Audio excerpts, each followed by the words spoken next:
Hello and welcome to the newly revitalized Mondi Sports Media podcast. I pretty much changed my brand, so I did have two podcasts that I've released, but we're calling this the first episode because now I'm specifically focusing on Pittsburgh sports. I realized that trying to cover sports in general was just too much for one person, and truthfully, I'm a Pittsburgh sports fan. I follow Pittsburgh sports way more than anything else, so I think it makes the most sense for me to go to Pittsburgh sports, which I absolutely love doing. So, for the first episode, we have four things on the agenda. Jared Jones is coming back. We're going to talk about him coming back, the impact he can have, and who gets bumped out of the rotation. Our leadoff hitter, who should be the Pirates' leadoff hitter? There's a few people that I think are pretty qualified for it that I would make an argument for, and Malkin being re-signed, and of course, Aaron Rodgers re-signing with the Pittsburgh Steelers and coming back. So let's get right into it. Starting off with Jared Jones, of course, everyone knows Jared Jones. Jared Jones is one of my favorite players when he comes to the league. I got to see him pitch live in 2024, but he's been out with an injury. In 2024, he had a great, solid first year. He did struggle towards the end, finished with a 4.14 ERA, but he had a 1.6 WAR. He was efficient. He had 121 innings. He posted a ton of strikeouts, not too many walks, didn't give up an insane amount of home runs. So I'm excited to see what he can bring back along with Skeens, Keller, Ashcraft is kind of your main three in the rotation. And Jones could really jump in and be that number four. The big question is who gets bumped out. I recently made a short on it, or a short like TikTok or video on it, and I think it's Bubba Chandler. And I don't want to be that guy that is like, oh, Bubba Chandler should get bumped out. But like looking at Carmen Mlodzinski, yes, he's very valuable in the bullpen, but he's been so good for the Pirates. A 3.76 ERA. He's 8-3 when he starts. So the Pirates are 8-3 when he starts. They win. He gives them opportunities to win every single game. And if that's your fifth starter, that's what you're looking for. Not Jared Jones. Bubba Chandler, who I think is the other guy that you can argue to take out, has not done that. Bubba Chandler has struggled immensely. He leads the league in walks. That's 34 walks to 47 strikeouts in 47 innings. Yes, he's striking out one per inning. Yeah, his strikeouts are there. We know his stuff is good. But he has a 4.6 ERA. Like, his whip is 1.468. He's just not efficient. He has a negative WAR. The Pirates are like 2-8 when he starts, so they're not winning games when he starts. He's not giving them the best chance. I think Jared Jones gives a better chance at that. So I think that's one of the options you could do. I just want to throw the six-man option right out of the way. I think a six-man rotation is the dumbest thing the Pirates could do because you're taking a start away from Paul Skeens, Braxton Ashcraft, and Mitch Keller. Those three guys need to start every 5 days. I'm sure Ashcraft at some point may get a start skipped. Maybe that's when you call Bubba up for a day and you let Ashcraft get a rest if you're trying to save his innings. But at this point, I think Ashcraft may be past his injury troubles. I really hope he has. He's going deep in games. He's elevated his game in such a way. He never went deep in games even in the minor leagues, and this year he's been going 7 innings, 7 innings, 7 innings, 6 innings. Like, he's going deep into games. He's being efficient. So far, he's thrown 68.2 innings, but in 11 starts, that could add up pretty quickly. He's arguably the best starter on the Pirates this year. Paul Skeens has had his struggles at times, which could put Braxton Ashcraft as the best starter so far for the Pirates this year. The other option that I think you can do is you put Bubba or Jared Jones in the bullpen and you kind of use them as more of a long arm guy. I don't think it's the worst idea for Jared Jones to go out of the bullpen and maybe piggyback off of Bubba or Mlodzinski to allow him to throw 2 or 3 innings at a time in the majors, kind of get his reign back. And maybe after the All-Star break, you look at it as a whole and say, all right, how's Bubba pitched? How has Mlodzinski pitched? Where are we going to put Jared Jones in? As long as Jared Jones pitches well out of the bullpen. But I know Jared Jones long-term is a starter, and they view him as that. Same with Bubba Chandler.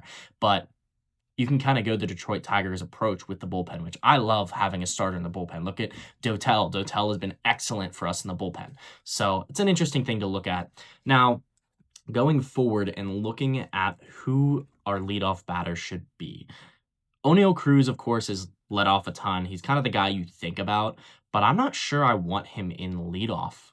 He's too inconsistent. He has all these hot and cold streaks. He just can't consistently execute. And I think Spencer Horwitz might be the guy, at least against righties, I think. Sorry, I'm giving myself a second to think. Yeah, against righties. He doesn't hit too well against lefties, but he's still done good against them. But his on-base percentage since the All-Star break last year, according to Alex Stump from North Shore 9, he's like 8th in the MLB. Like, he's been fantastic. And actually, I'm taking this from a North Shore 9 episode that I saw about the leadoff with Horwitz. I'm changing it a little bit. I don't think he should be the full leadoff. I think he should be leading off against righties. And that on-base percentage is exactly why. You want to get someone on, and you want to give Brandon Lau or Brian Reynolds or anyone like that the opportunity to knock him in, or a Hearn when he comes back. So I think he can really do that. He really has stepped up his game this year, though. I mean, he's played 50 games, and he's already tied for his career lead in WAR, which last year he had a 1.6 WAR. This year he's at 1.6 already, batting .289. His on-base percentage this year is .391. He's an OPS of .858. I mean, that's the guy that you talk about, oh yeah, you need a batter to kind of step up.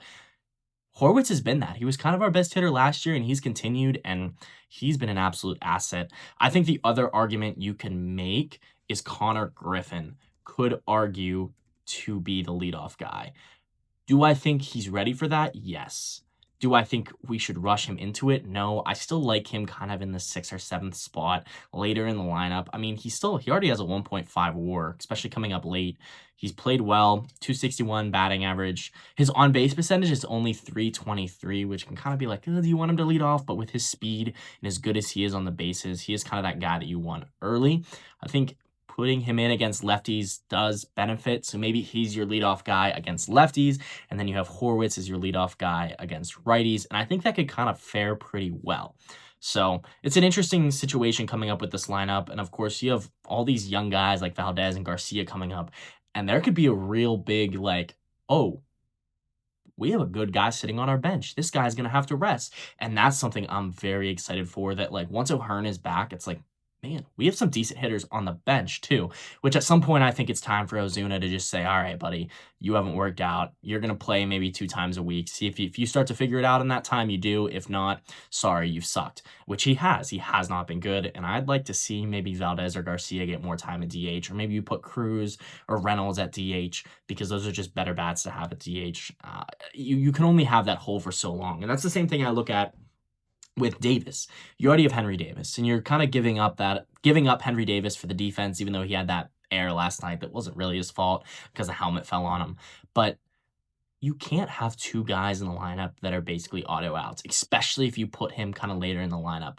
And that's why the other night they had Horwitz at the 8th spot, and I just do not like Horwitz there, even against a lefty, because then he's just up, he gets on, and then you have Henry Davis behind him. So I really don't want to see Horwitz that far back in the lineup. Going up forward, we're going to move on to Evgeni Malkin. So we all know Malkin is loved in Pittsburgh. He's 39 years old. He's going to be 40 this season. I'm not sure I was on board with bringing him back. And I know that's going to be like what are you saying? Because everyone else in Pittsburgh is, yes, Malkin's back. He had 61 points in 56 games. He's still good. And I get that.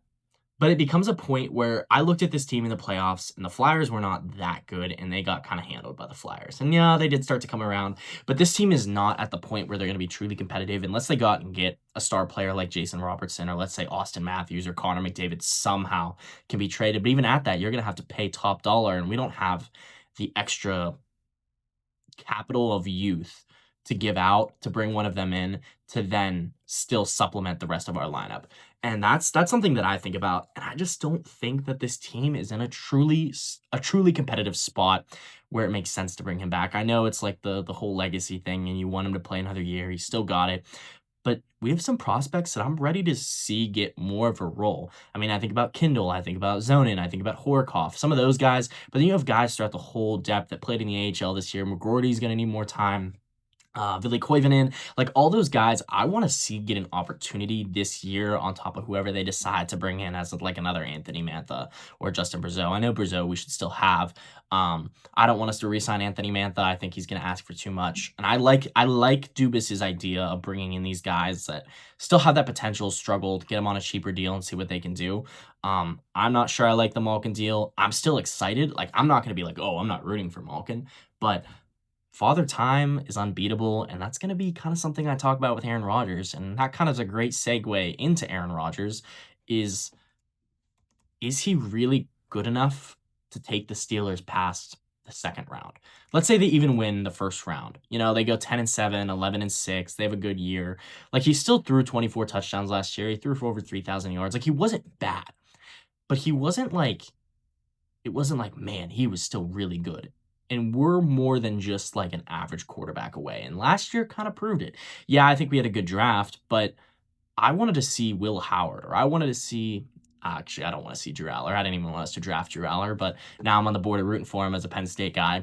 I wanted to see us give someone like Will Howard or go after Malik Willis, because at least there's the upside there that guy could be your long-term starter. With Aaron Rodgers, he said he's done after this year. Even if he isn't, he's not the future, and your team isn't good enough right now to go, yeah, let's do that. Now, of course, the coaching changes, the talent is there. If Mike McCarthy and all crew around him can bring it out and bring out everything, the best of the defense, as they've struggled a little bit, get TJ Watt back online, you have a lot of good defensive talent. You got Pittman now, you got DK, you still have Jalen Warren. Like, it could be a good team. Aaron Rodgers could do well, but I just don't see that true success that they think, that a lot of Steelers fans think we can have. Like, I'm not as optimistic.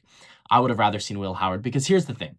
If Will Howard goes out and he sucks, he's awful, which no Steelers fans think is going to happen because they all love Will Howard for some reason. But let's say he is good and he does really well, then guess what? You might have your guy for the future. If he sucks and you lose 10 games and you go 7-10, you go 6-11, guess what? Now you have a higher draft pick for 2027 to really go and get that quarterback. Because the alternative now is, if you don't think Will Howard or Drew Aller are your guys, which maybe they are, maybe they aren't, and you want to draft someone in 2027, but you win 11 games, you're going to be in a position where you're going to have to trade up to get that guy that you probably want, unless you get like a Jackson Dart situation where he falls to you. So now that's a whole nother story. I wanted us to go get Jackson Dart. I wanted Jackson Dart and Cam Scatabo, so I guess I'm a little bit on the Giants fans now. And one of my good friends is a Giants fan, and like I've told him, like I'm jealous. I wanted the Giants. I wanted both those guys, but it's definitely an interesting situation for the Steelers. I think they can still be competitive, but I just don't think they can really get to that contender level. Now, the whole conference is kind of wide open with the Chiefs being down. I mean, you still have the Bills that you have to go through. The Broncos are there. So there's still like some top-heavy teams, but there's not like a team that I'm like, man, I'm really scared of this team. Like, even the Patriots, like we can beat the Patriots. We beat them last year. Now, granted, we needed all those turnovers, but either way, it'll definitely be an interesting season. Both the Penguins and Steelers are, I think, going to be good, but they're not going to be great. Really, it's crazy to say, but the Pirates are probably our best chance at having a deep playoff run, because that rotation, man, oh man, if they find a way to make the playoffs, imagine facing Paul Skeens, Braxton Ashcraft, Mitch Keller, and then either Jerry Jones, Bubba Chandler, Mlodzinski, any of those guys as your fourth guy in that rotation for the playoffs. I mean, that's just deadly. But I want to thank you guys for watching. This is the first official, well, not the first official, but the first episode of the new Mondi Sports podcast, Mondi Sports Media. It's pretty exciting. If you don't follow us on Instagram or TikTok or X, go ahead and follow us. I post a lot of reels there. That's mostly the content I make. Still trying to get myself back into the podcast of just allowing myself to get on and ramble about sports, because I could sit and talk about sports all the time. I eventually want to start bringing in some guests to talk about different things. But I wanted to get this one out here just to kind of revamp everything going on. So thank you guys for watching, and make sure to subscribe, like. If you're following on YouTube or watching on YouTube, make sure to do that. If you're watching or listening on Spotify, leave us a review. It's going to help me out immensely to try to build up this podcast from the ground up. Thank you.